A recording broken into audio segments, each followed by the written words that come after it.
Ramazan ayının son 10 gününde camiye kapılma, itikaf. İnşallah bütün camilerimiz bu itikaf için hazırdır. Mahalle camilerimiz, köy camilerimiz.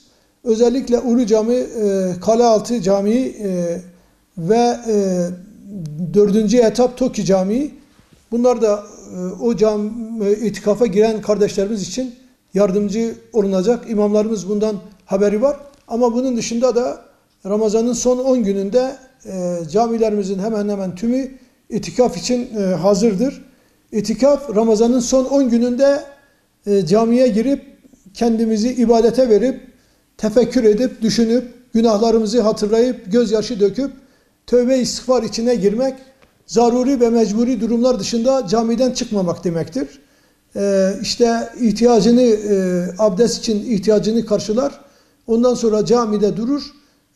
Mümkün mertebe camiyi terk etmemektir.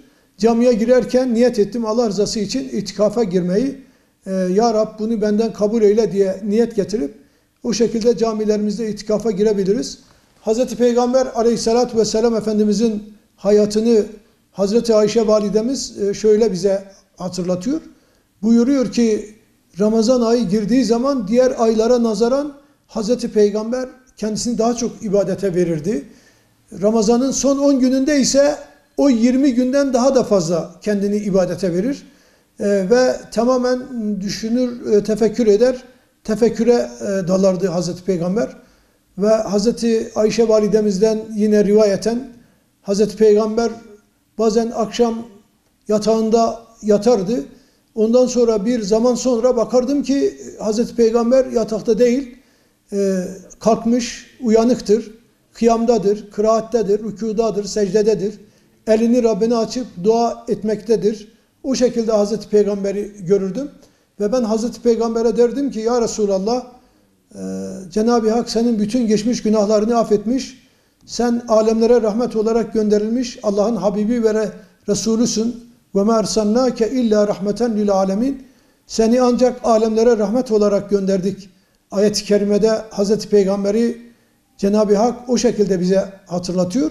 O alemlere rahmet olarak gönderilen peygamber ayakları şişercesine kıyamda, kıraatte, rükuda durur. Geceyi üçe böler ve teheccüd namazını kılardı.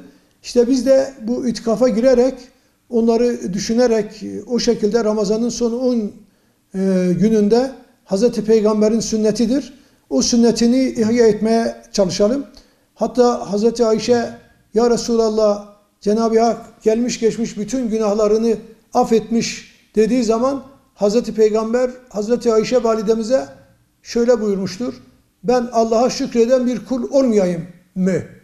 Dolayısıyla biz de o günahlarımızı, ömrümüzün işte 50-60 yıllık bir ömrümüz varsa 50-60 yıllık ömrümüzün bittiğini, zamanımızın bittiğini, belki de bu Ramazanımızın son Ramazan olduğunu, bu itikafın da belki son itikafımızın olduğunu düşünerek böyle samimiyetle, ihlasla, tövbe istiğfar içine girerek camiye kapanıp elimizi Rabbimize açıp Hazreti Peygamber'in bu sünnetini mümkün mertebe ihya etmeye çalışalım. Eftal olan camide olmasıdır.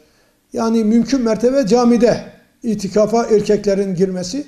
Evdeki bayanların ise evlerinde kendi bir odalarını, bir odanın bir köşesini itikaf için ayırıp bayan kardeşlerimiz de o şekilde itikafa girebilir.